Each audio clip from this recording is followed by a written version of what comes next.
오늘 우리가 같이 나눌 말씀은 구약성경 신명기서입니다. 구약성경 신명기 8장 1절에서 4절까지 말씀입니다. 제가 가지고 있는 성경으로는 274면입니다. 구약성경 신명기 8장 1절에서 4절 말씀.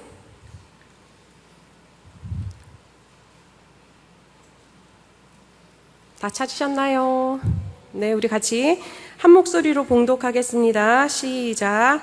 내가 오늘 명하는 모든 명령을 너희는 지켜 행하라.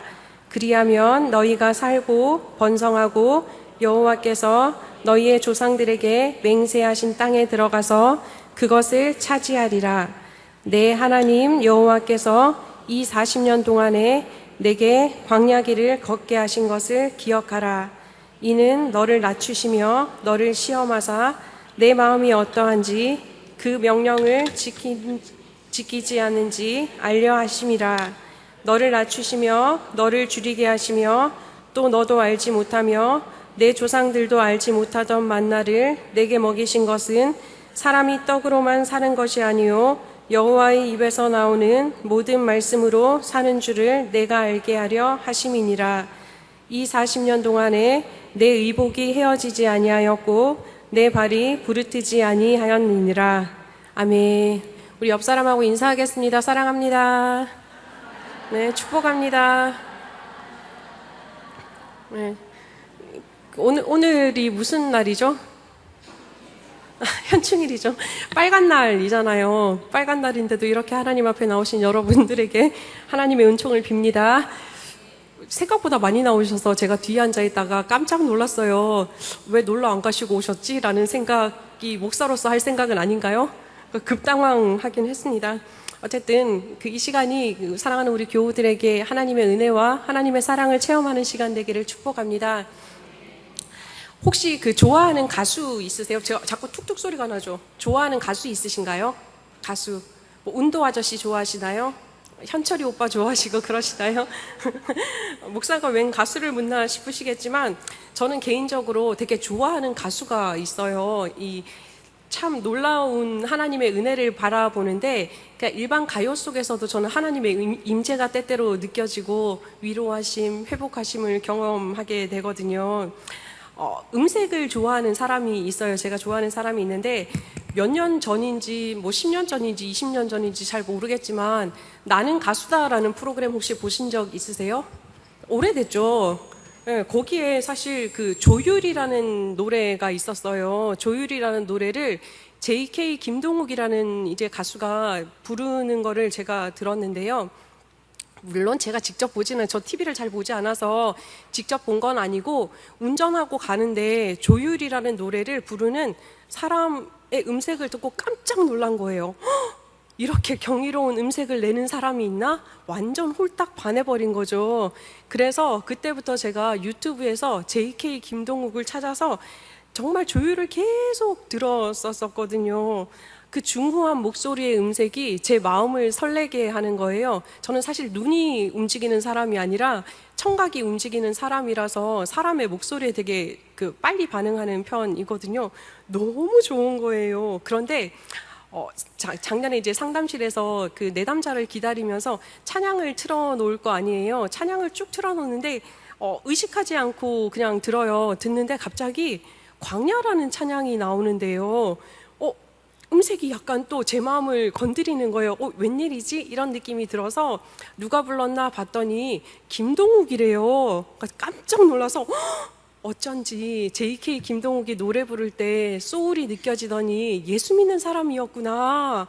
그때부터 제가 광야를 계속 들었어요. 그리고 제 친구한테 이야기를 한 거죠. 얘들아, JK 김동욱이 예수 믿는 사람이었어. 알았어? 야, 광야라는 찬양을 부르는데 신금을 울려. 조율? 야, 잽도 안 돼. 막 이랬거든요. 듣고 있던 제 친구가 그러는 거예요. 미라야, 다른 사람이야. 제가 JK 김동욱을 볼 때 얼굴을 한 번도 본 적이 없어요. 그냥 이제 운전하다가 들었고 유튜브로 들어도 제가 시각이 움직이는 사람이 아니다 보니까 얼굴을 못 봤었거든요. 근데 이제 광야를 부르던 이제 김동욱이라는 사람은 유튜브에서 그냥 뜨니까 앉아있다가 몇 번 본 거예요. 그래서 생긴 거 하고 다르게 되게 중후한 소리가 나네라는 생각했었거든요.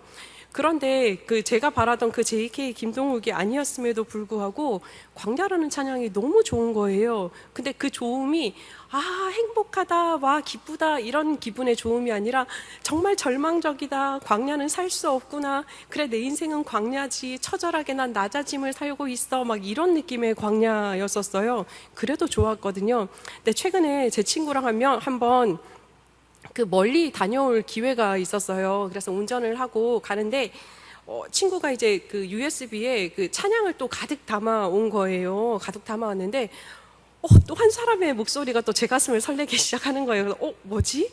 근데 보니까 제목이 뭐지? 확인을 했더니 그 광야로라는 제목을 가지고 있더라고요. 그러니까 친구한테 물어봤어요. 야, 이 사람은 누구니? 그랬더니 김도현 씨래요. 김도현 씨 아시나요? 성령이 오셨네, 그 찬양 부르시던 김도현 씨. 제가 가슴이 설레기 시작한 거죠. 진짜? 야, 이 사람 진짜 멋있다. 왜냐면 제가 예전에 동순교회에서 사역할 때, 청년부 사역할 때요, 김도현 씨를 초청한 적이 있었어요. 성령이 오셨네라는 찬양을 들으면서 제가 되게 가슴이 설레고, 와, 진짜 하나님 나에게 정말 비와 같이 임해 주십시오라는 간절함을 가지고 있었는데, 그것을 부른 가수가 온다 그러니 제가 얼마나 기대를 했겠어요. 딱 봤는데 시각이 움직이지 않는 제 눈에 그 사람이 보암직한 거죠. 외모도 괜찮았어요. 그리고 2시간 동안 밥을 같이 먹는데 너무 재밌는 거예요. 야, 이렇게 참 은혜로운 찬양도 부르고 재미있기도 하고 완벽하다, 이 사람 어떻게 이렇게 멋있을 수가 있지? 라는 생각을 했었거든요. 근데 문제는 뭐였냐면 그 광야로라는 찬양을 들으면서 너무 음색은 좋고 가슴은 여전히 설레는데 제 속에서 계속 의문이 드는 거예요. 뭐지? 이 사람은 제대로 광야를 체험하지 못했나라는 생각을 하게 됐었어요. 왜냐하면 거기서 이제 어떤 가사가 나오냐면 광야로 부르시는 하나님이라는 가사가 나와요. 거기는 당연하죠. 그렇지, 우리를 부르시는 분은 하나님이셔. 광야로 부르시기도 하시지. 오케이, 거기까지는 된 거예요. 근데 두 번째 가사가 뭐냐면 광야로 초대하신 하나님인 거예요. 들으면서 갑자기 이건 아닌 것 같은데, 우리를 초대하셨다고? 잔치 자리도 아닌데? 이런 생각이 든 거죠. 그런데 마지막 가사에는 뭐가 있냐면, 비둘기 같은 날개가 있다면 날아서 그 광야에 머물기를 원하네, 이러는 거예요. 제 속이 별로 안 좋은 거예요. 그러니까 갑자기 속에서 울분이 쌓이면서 제 친구한테, 야, 이 김도현 씨라는 분은 광야를 제대로 체험 못했어. 내가 몇 년 전에 만나보니까 정말 그냥 곱게 자란 왕자님 같은 스타일이더라. 광야를 제대로 살지 못했던 사람인가 봐. 광야 들어가기 직전에, 그러니까 광야로 한번 가볼까 하는 마음이 생겨서 이렇게 찬양을 했나 봐 라고 하면서 친구랑 막 맞장구를 쳤었거든요. 근데 문제는 뭐였냐면 돌아와서도 계속 신기하게도 자꾸 제 귀 속에서 그 광야로라는 찬양이 막 계속 메아리를 치는 거예요. 그러니까 제가 약간 오타쿠적인 기질이 있어서 한 곡에 꽂히면 한 달, 2달 계속 듣거든요. 지금도 계속 듣고 있는데요. 그 광야를 들으면서 그닥 기껍지는 않았었어요. 왜냐하면 제가 체험한 광야는 조금 절망적, 처절한 곳이었거든요. 신대원 다닐 때 학교에서 교수님들과 학우들과 함께 이제 이스라엘 성지순례를 갔었는데 버스를 타고 이제 한 50명, 60명 가량이 교수님과 같이 움직이는데요. 교수님이 그러시는 거예요. 야, 너네들이 성경을 알려 그러면 광야가 가장 핵심이다. 광야를 한번 경험해봐라 라고 하시고 그 중간 광야에 저희를 내려놓으셨거든요. 그런데 솔직히 말하면 그때 제 컨디션이 너무 안 좋았던 거예요. 보기하고 다르게 촌스러워서 멀미 엄청나게 해대거든요. 제가 운전하지 않으면 계속 멀미 한 1시간, 2시간 가도 거의 막 어질어질하고 속이 안 좋은 상태인데 버스를 빌렸고 움직일 수도 없고, 그렇다고 제가 버스 운전을 할 수는 없잖아요. 면허가 없으니까. 그러지 못한 상태에서 내린 광야 정말 끔찍했었거든요. 발을 딱 내렸는데 그 찌는 듯한 한낮의 태양이 제 머리를 내리쬐기 시작하는 거예요. 더위를 잘 타지 않는데 자연스럽게 어떤 느낌이 나냐면 우와, 이곳이 광야구나 라는 느낌이 아니라 이런 느낌이었어요. 한 30분 정도를 돌아다녀 보라고 교수님께서 시간을 주셔서 이것저것 돌아다녀 보는데요. 제 발에 걸리는 것은 모래, 사막의 흙, 그리고 제 눈에 보이는 것은 간혹 써 있는 나무인데요. 물기 하나 없는 그런 나무, 피썩 고른 그런 나무들이 보이더라고요. 제가 광야를 보고 나서 한 가지 마음이 넓어진 게 있었는데, 그게 뭐였냐면 성경을 읽으면서 출애굽 여정 속에서 이스라엘 백성들이 끊임없이 하나님에 대해서 반항을 하고 하나님에 대해서 원망을 하고 불평을 하고 하잖아요. 그 모습에 대해서 제가 공감이 됐어요. 이럴 수밖에 없지. 여기다가 갖다 놨는데 그럼 이스라엘 백성들이 할렐루야 하나님을 찬양하면 그 사람은 정신이 잠시 외출한 사람일 수밖에 없어 라는 생각이 들게 했었거든요. 재밌죠? 그죠? 제 광야 체험은 이러는데, 오늘 말씀도 바로 이 광야에 대한 부분인 거예요. 오늘 성경 우리가 읽은 부분은 어디냐면 요단강을 건너가기 전에 이제 모압 평지에서 그 모세가 이야기하는 그 설교라고 생각하시면 되는데요. 젖과 꿀이 흐르는 땅 누가 약속하셨죠? 제가 약속했나요? 저 약속 안 했거든요. 하나님 약속하셨거든요. 그거 부여잡고 이스라엘 백성들이 나왔습니다. 나왔고 출애굽 여정 속에서 놀라운 하나님의 능력을 체험했지만 그 체험은 잠시였고 계속적으로 거듭되는 그 광야 생활 속에서 이스라엘 백성들은 신음하고 있을 때였어요. 하나님이 계신가? 내가 제대로 가고 있는가? 내가 잘못 가면 어떡하지? 라는 두려움 속에 있는 이 이스라엘 백성들에게 모세가 했던 설교, 그것이 바로 오늘 본문이다 라고 생각하시면 되는데, 오늘 본문을 통해서 모세는 두 가지를 이제 선포를 하고 있는데요. 첫 번째는 무엇이냐? 바로 그 1절에 나와 있는데요. 우리 1절 말씀 같이 한번 읽어보도록 하겠습니다. 시작. 내가 오늘 명하는 모든 명령을 너희는 지켜 행하라. 아멘. 거기까지예요. 모세가 무엇을 명령하였느냐? 내가 너희에게 명한 모든 명령을 지켜 행하라 라고 이야기를 하는 거예요. 그리고 그 결과는 무엇이냐? 바로 너희들이 행복하게 살 것이고 번성할 것이고 약속하신 그 허락된 약속의 땅에 들어갈 수 있다라고 이야기를 하고 있거든요. 하나님께서 명하신 명령을 지켜 행하는 것, 이것은 신명기서에서 계속적으로 모세가 반복해서 이야기를 하고 있는 부분이거든요. 왜 하필이면 모세는 얼마 남지 않은 그 약속의 땅을 바라보면서 이스라엘 백성들에게 야, 하나님의 명령을 너희들이 지켜 행해야 된다라고 계속적으로 선포를 하고 있을까요? 듣기 좋은 소리도 한두 번이죠.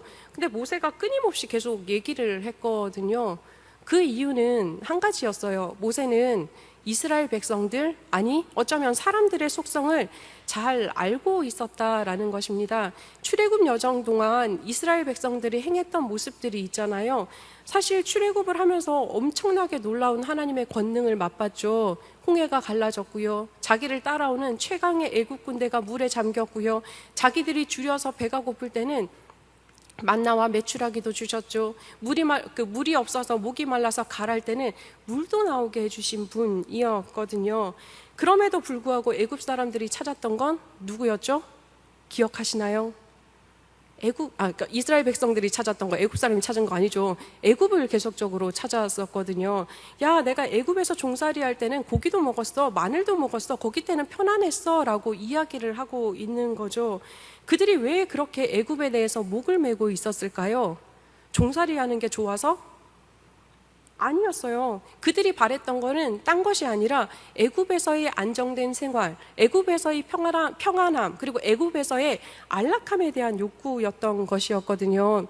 아브라함 메슬로라는 되게 유명한 미국의 심리학자가 있는데요. 이분이 뭐라고 이야기를 하냐면 모든 사람들은 5가지 욕구가 있다라고 이야기를 해요. 그 5가지 욕구는 가장 밑에 있는 욕구에서부터 충족이 되어야지만 이제 점점 위로 올라갈 수 있다라고 얘기를 하는데, 가장 밑에 있는 욕구가 뭐냐면 바로 생리적인 욕구인 거예요. 의식주에 대한 부분, 그 다음에 수면에 대한 욕구요. 애굽 땅에서는 비록 내가 종으로 살았지만 밥은 제때 뭐 2끼를 먹었는지 3끼를 먹었는지 1끼를 먹었는지 알 수는 없지만 제때 먹었다라고 이야기를 하고 있는 거죠. 그런데 광야에 나오니 먹을 것조차도 자유롭지 않았다라는 거죠. 애굽 땅에서는 비록 내가 궁궐 같이 넓은 집에서 살 수는 없었지만 그래도 안정된 방 안에서 잤다라는 거죠. 그런데 광야로 나오니 텐트, 그것도 아무데나 칠 수 없고 계속적으로 어떻게 쳐야 되고 걷었다 폈다 걷었다 폈다 이런 생활 자체가 불편함이었다라는 거죠. 그리고 또한 그 위에 있는 욕구가 아브라함 메슬로에 의하면 뭐라고 얘기를 하냐면 안전에 대한 욕구인 거예요. 신체적인 안정감이요. 광야가 어떤 곳인지 아시죠? 제가 경험한 곳이 광야 맞거든요. 아무것도 없어요. 먹고 살 수가 없어요. 그런데 거기에 있는 것은 무엇이냐면 불뱀, 독충들이 보글보글거리는 것이고요. 낮에는 장렬하는 태양이 내 머리를 다 태울 것 같은 곳이에요. 반면에 밤이 되면 기온이 극강화되어서 살 수가 없는 지역이 바로 광야였었거든요. 편안하게 다리 뻗고 누울 수 있는 곳이 아니었다라는 것입니다. 무엇이냐면 바로 그건 거예요. 그들이 그런 안전에 대한 욕구, 기본적인 생리적인 욕구를 추구한 것이 잘못된 것이냐? 그것이 아니다라는 것입니다. 무엇이냐면 이스라엘 백성이 안락감을 추구하고 이스라엘 백성이 편안함을 추구한 것은 하나님께서 허락하신 그 비전을 바라보고 나아가기보다는 다시 하나님께서 허락하신 그 선민으로서의 아름다움을 추구하고 나아가기보다는 예전에 있던 그 죄의 생활, 종의 생활, 하나님이 계신가 안 계신가 헷갈리는 그 상황으로 돌아가기를 원하는 그 죄성이 이스라엘 백성들에게 충만하다라는 것을 알고 있었기 때문이다라는 것입니다. 그런데요, 또 차이가 있는 거예요. 이스라엘 백성들이 원래 살고 있던 곳 애굽 땅이요. 거기서 이스라엘 백성들의 지위는 뭐였죠? 왕자였나요? 종이었죠. 맞아. 자꾸 물어보는 이유가 있어요. 재미없으실까 봐. 자, 혹시 말이 빠르면 손 들어주시면 제가 천천히 말할게요. 자, 말이 조금 빨라서. 그런데 별 얘기 다 하죠. 종이었는데요. 하나님께서 허락하신 그 땅 있잖아요. 가나안에 대해서 하나님께서 뭐라고 하셨는지 기억나세요? 뭐가 흐른다? 젖이 흐른다. 또 뭐가 흐른다? 꿀이 흐른다. 풍요로운 땅이다라고 얘기를 하는 거예요. 아, 종으로서 살고 있던 이 애굽 땅에서조차도 이스라엘 백성들은 하나님을 바라보지 않고 그곳에서의 편안함, 안락함을 추구했는데 이제 허락될 그 땅, 더 많은 것이 자유인으로서 누릴 수 있는 그 땅에 가면 이스라엘 백성들은 어떻게 되겠는가? 너희들은 당연히 하나님이 계신가 안 계신가 어느 팀인가 하나님을 손에서 놓아버릴 수밖에 없을 것이다 라는 염려스러움 때문에 모세가 반복적으로 너희들은 하나님께서 하신 명령을 지켜 행하라 라고 이야기를 하고 있다라는 것입니다. 또한 더불어서 모세는 한 가지를 더 선포하죠. 뭘 선포하느냐? 우리 2절 말씀에 나와 있는데요. 우리 2절 말씀 같이 한번 읽어보겠습니다. 기억하라까지만요. 시작. 내게 광야길을 걷게 하신 것을 기억하라. 아멘. 광야길을 걷게 하신 것을 기억하라 라고 이야기를 하고 있어요. 그런데 그 뒤에 계속적으로 얘기하고 있는 게 뭐냐면 하나님께서 너에게 광야길로 인도하신 이유가 있다. 무엇이냐? 그 시간들을 통해서 마음이 어떠한지 하나님의 음성을 따르는지 안 따르는지 시험하기 위함이다 라고 이야기를 하고 있는 거예요. 여기서 말하는 마음이라는 건 여기 이야기하고 있는 거거든요. 그런데 좀 더 정확하게 표현을 하면 내 심장을 이야기하는 것이 아니라 내 마음의 내적인 태도에 대해서 이야기하는 것이다 라고 생각을 하시면 돼요. 하나님께서 이 어려운 광야길로 인도해 냈음에도 불구하고 이스라엘 백성들이 하나님에 대한 어떤 내적인 태도를 가지고 있는가, 내면의 마음의 자세를 가지고 있는가 살펴보기 위함이었다라고 이야기를 하고 있는 것이거든요. 광야는 정말 쉽지 않은 곳이거든요. 불볕더위, 추위, 독충, 불뱀, 정말 사람이 살 수 없는 모든 것을 갖춘 곳, 그곳이 광야인데요. 하나님께서 그 시험의 장소로 광야를 선택하셨다라고 이야기를 하는 거예요. 그 이유가 무엇이냐? 바로 3절 4절에 나타나 있는데요. 우리 같이 한번 3절 4절 끝까지 읽어보도록 하겠습니다. 시작.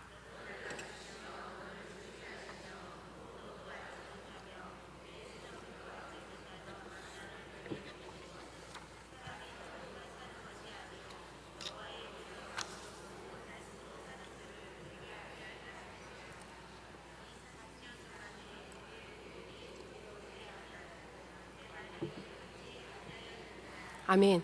첫 번째는 뭐냐면 하나님께서 이 이스라엘 백성들에게 광야라는 곳은 과정으로 삼으셨다라는 겁니다. 어떤 과정이었느냐? 바로 사람이 먹고 사는 것이 의식주에 달려있는 것이 아니라 어디에 달려있다?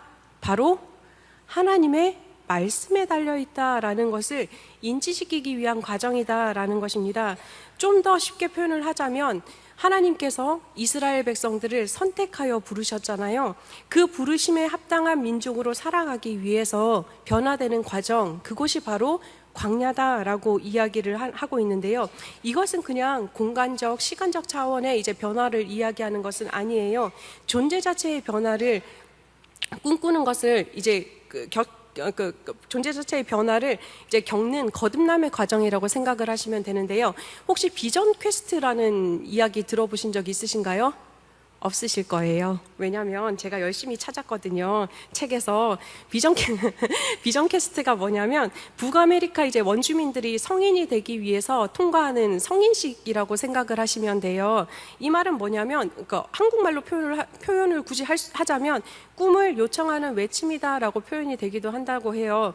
이 사람들은 어떻게 하냐면 어린아이가 어른이 되기 위해서 영적인 세계의 안내를 받아서 삶의 비전을 발견하는 기간, 그것이 바로 성인식, 비전 퀘스트라고 얘기를 하고 있는데 어떻게 하느냐? 아이가 이제 어른이 될 때가 되면 어떤 일을 겪어야 되느냐면요. 한증막 있잖아요. 좋아하시죠? 한증막 안에서 세이비 향을 가지고 막 온몸을 정화를 한다고 해요. 몸을 우선 정화시키시죠. 정화한 후에 아이 혼자 산 위로 올라간다라고 합니다. 산 위에 올라가서 무엇을 하느냐? 그 아이가 돌을 가져다가 동그랗게 원을 그려놓는데요. 이 원 안에 아이는 가부좌를 틀고 들어앉아 있는 거죠. 그런데 산에 올라갈 때 무엇을 가지고 가느냐? 아무것도 가지고 가지 않아요. 그러면 그 아이는 어떻게 먹고 살까요? 먹고 살 것도 없어요. 몇 날 며칠을 아이는 그 원 안에서 가부좌를 튼 채로 꼼짝하지 않고 앉아서 기도한다고 해요. 무엇을 기도하느냐? 나는 누구인가? 라는 질문에 대한 대답을 달라라고 기도를 한다라고 얘기를 해요. 굶주림, 배고픔, 그리고 산이니까 누가 있을까요? 천사가 나타날까요? 들짐승 나타나겠죠. 저기 멀리서 외쳐 부르짖는 맹수의 소리도 들릴 것이거든요. 물 한 방울 못 넘겨서 갈급함이 있을 거거든요. 배는 고플 대로 고플 것이거든요. 그 시간을 견뎌내면서 아이는 그 침묵 속에서 신의 계시를 기다린다라고 합니다. 그런데 어느 시점이 되면 조용하게 내면이 가라앉으면서 자신의 내면의 소리와 만난다라고 얘기를 해요.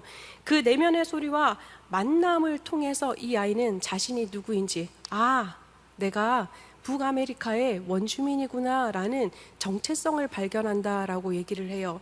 그리고 나서 그 발견이 끝나고 나면 아이는 다시 내려와서 한증막 안으로 들어가 세이비 향을 통해서 정화를 하고 세상 속으로 돌아간다라고 얘기를 하거든요. 무슨 말이냐면 그건 거예요. 철저하게 이 아이는 혼자됨의 경험을 통하여 외로움, 두려움, 무서움의 경험을 통하여서 자기 실존과 마주하게 되고 그 실존 속에서 자신에 대해서 얘기해주는 자기의 내면과 만남의 경험을 통하여서 어른이 되어간다라고 이야기를 하고 있는 것이거든요. 바로 하나님께서 원하셨던 건, 하나님께서 이스라엘 백성들을 광야로 인도하셨던 건 이 과정이었다라고 이야기를 하고 있는 거예요. 우리가 애굽 땅에서도 하나님을 만날 수 있었겠죠. 우리가 가나안 땅에서도 하나님을 만날 수 있었겠죠. 그런데 우리가 거하고 있는 환경 자체가 안전하고 평안하다면, 부유하다면 사실은 우리들은 실체와 만나기는 쉽지 않다라는 것이거든요. 왜냐하면 사람들은 누구나 살면서 가면을 쓰고 살기 때문이죠. 내가 누구인지 밝히기보다는 어떤 사람을 만날 땐 어떤 모습으로, 이런 사람을 만날 땐 이런 모습으로 만나는 게 익숙해져 있다라고 얘기를 하고 있는 거죠. 제가 상담을 하잖아요. 그러니까 부부 상담을 하면서 되게 많이는 아니고 모든 부부에게서, 제가 만났던 모든 부부에게서 듣는 공통적인 이야기가 있어요. 그게 뭐냐면 1년을 산 신혼부부든 10년을 산 부부든 40년을 산 부부든 첫 번째 와서 하는 이야기가 그건 거예요. 목사님, 이 사람이 이럴 줄 몰랐어요. 공감하시나요? 그죠? 이 사람이 이럴 줄 몰랐어요 라고 얘기를 해요. 평온할 때는 몰랐대요. 근데 고통과 시련이 오고 문제가 생기고 나면 매번 태도와 모습이 달라진다라는 거예요. 결혼하기 전에 너무나 사랑해서 죽고 못 살았던 그 내 배우자들 온데간데 없어지고 제3의 낯선 인물이 내 옆에 앉아 있어요 라고 이야기를 하고 있는 거거든요. 그것은 무엇이냐면 부부조차도 사실 평온할 때는 본색이 끝까지 드러나지는 않는다라는 거거든요. 그런데 위기와 시련과 고통이 있으면 그 내면에 깊숙한 모든 것이 다 뒤집어져 나타난다라고 이야기를 하고 있는 것이거든요. 하나님께서 광야로 이스라엘 백성들 이끌어내신 이유 바로 이것이었어요.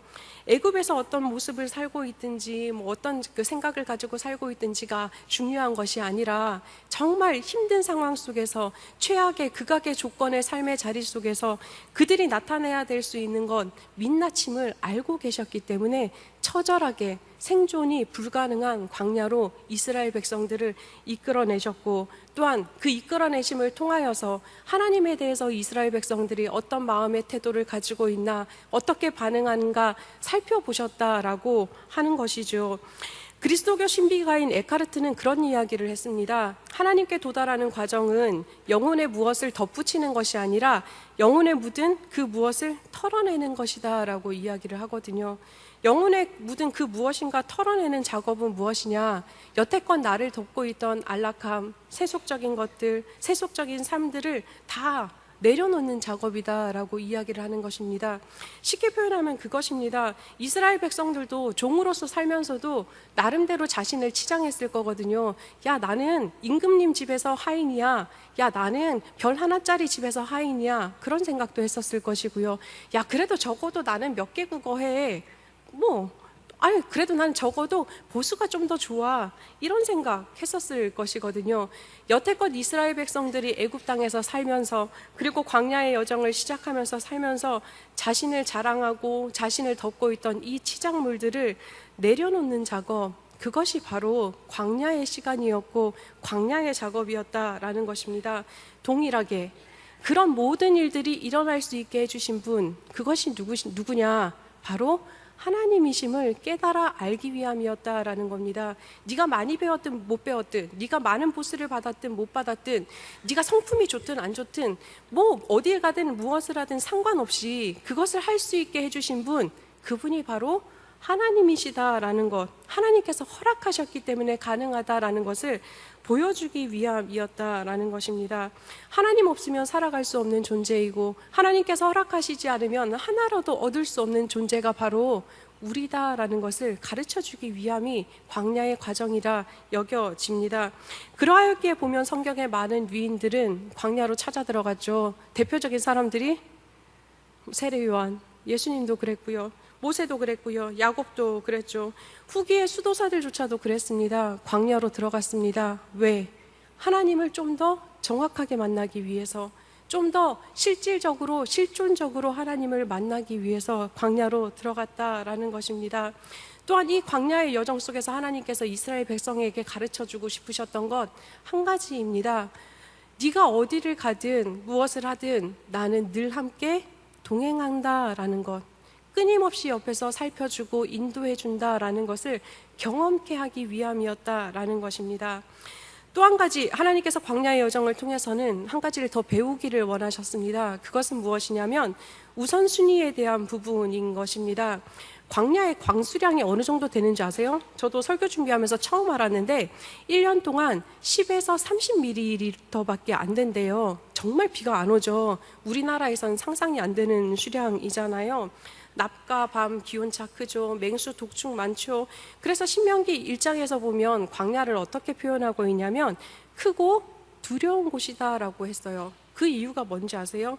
인간으로 하여금 어떠한 노력을 해도, 살기 위해서 어떤 발버둥을 쳐도 정말 아무것도 할 수 없는 철저한 무기력함을 느끼게 하는 것이 광야이기 때문에 신명기서에서는 광야를 그렇게 표현하고 있는 것인데요. 광야에서 사람이 할 수 있는 거 무엇이냐? 아무것도 없어요. 하나님께서 가라, 그럼 가야 되는 거고요. 하나님께서 서라, 그럼 서야 되는 거고요. 자라, 그럼 자야 되는 거고요. 먹으라, 그러면 먹어야 되는 것이죠. 하나님께서는 이런 실존적 광야 앞에 이스라엘 백성들이 서기를 원하셨다라는 것입니다. 그 과정을 통해서 이스라엘 백성들이 깨달아야 될 것, 하나님밖에 없다라는 것 처절하게 느끼길 원하셨다는 것이죠. 과거에 휘둘리지 말고 경험하지 못한 미래에 대해서 바라보지 말고 온전히 이 자리에서 실질적으로 너의 손을 붙잡고 인도하시는 그 하나님의 은혜, 그 하나님의 함께하심을 교육하기 위한 곳, 그곳이 바로 광야였다라는 것입니다. 빌리 그레이엄 목사님 다들 잘 알고 계시나요? 그러니까 이분을 같이 이제 선교 활동하셨던 분 중에 여류 성악가가 한 분 계셨어요. 킴 웍스라는 분이셨거든요. 우리나라 여자분이셨는데 여류 성악가셨는데 한국 사람인데 한국 사람은 아니에요. 왜냐하면 6.25 동란이 났을 때 두 눈을 잃어버렸어요. 고아원에서 자라는 이분을 미국에 이제 양부모님들이 데리고 가서 키우셨거든요. 뭐 한국 사람이자 뭐 미국 사람이 될 수 있는데 이분이 이렇게 고백을 하고 있어요. 내 손을 붙들고 인도해 주시는 분은 100m 앞에 뭐가 있다라고 가르쳐 주지는 않습니다. 그분은 단지 내 발 앞에 계단이 있다라는 것만 알려줍니다. 그러면 나는 그분의 말씀에 의지하여 계단에 오르기 위해 발만 들면 됩니다. 그리고 믿을 만한 안내자에게 나를 맡기고 한 걸음 한 걸음 따라가기만 하면 됩니다. 그러면 진실하신 예수님께서 내 발걸음을 인도해 주시고 종국에는 하나님을 따라 한 발짝 한 발짝씩 가다 보면 우리를 예비하신 그 하늘나라에 무사히 도착하게 될 것입니다 라고 이야기를 하고 있습니다. 바로 하나님께서 광야에서 훈련시킨 우선순위 이것입니다. 내가 무엇을 하려고 하는 것 아니라 보이지 않는 불안 속에서도 알 수 없는 미래에 대한 그런 두려움 속에서도 가장 먼저 찾고 따라야 할 분, 지금 바로 내 옆에서 말씀하시는 하나님의 섬세하신 인도하심을 따라가는 것, 그것이 바로 광야의 교육이었다라고 이야기를 합니다. 사랑하는 부천 동강교회 가족 여러분, 우리들의 삶은 광야를 지나가죠? 혹시 꽃길만 걸으시는 분 계신가요? 그 비결이 있으면 저에게도 좀 알려주시길 바랍니다. 사실 광야는요, 나 자신 때문에 광야가 되기도 하죠. 근데 자녀들 때문에 광야가 되기도 하고요. 때로는 직장 때문에 되기도 하고 배우자 때문에 되기도 하죠. 정말 죽기보다 싫은 것 광야에 들어가는 것이잖아요. 답답하고 암울하고 아무것도 보이지 않고. 그런데 한 현자가 이렇게 이야기를 했는데요. 우리들의 인생은 끊임없이 광야를 통과하는 것과 같다. 정말 듣기만 해도 정말 싫지 않으세요? 어떻게 이런 얘기를 할 수 있지? 이런 생각을 할 수 있겠지만 진짜 맞는 말이잖아요. 왜냐하면 우리들의 영혼이 늘 광야를 살고 있기 때문이죠. 왜냐하면 우리들은 유한한 존재이고 한계성을 가지고 있는 존재이기 때문이죠. 그런데 광야는 우리가 다시 한번 생각해 봐야 할 곳이죠. 왜냐하면 이 광야 속에서 우리들은 무엇을 발견할 수 있느냐? 우리들의 삶의 중요한 사건을 이어주는 여정임을 발견할 수 있어야 되고요. 잠시간 흔들렸던 내 삶의 우선순위 하나님께로 다시 부여잡게 하는 그 과정이 광야의 과정이기 때문이죠. 광야에는 법칙이 하나 있는데요. 정말 끔찍한 법칙인데 무슨 법칙이냐면 광야를 통과하기 위해서는 어떻게 해야 되느냐? 그냥 광야 깊숙이 들어가는 수밖에 없다라는 것입니다. 앞으로 가도 뒤로 가도 어차피 광야이거든요.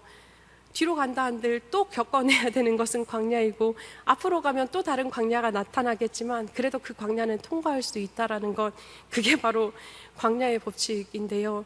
그렇다면 우리들의 인생이 이렇게 광야인데 우리들이 이렇게 광야를 살아가면서 무엇을 해야 될까요? 하나님한테 무엇을 구해야 할까요? 하나님, 내게 부귀영화를 주십시오. 복을 구해야 될까요? 당장 먹을 것도 없고 당장 마실 물도 없어서 죽게 생겼는데 하나님 내게 돈을 주십시오. 하나님 내게 금을 주십시오. 하나님 내게 보화를 주십시오. 무슨 소용이 있겠습니까? 하나님 내게 학식을 주십시오. 제게 사람을 주십시오. 사실 소용없죠.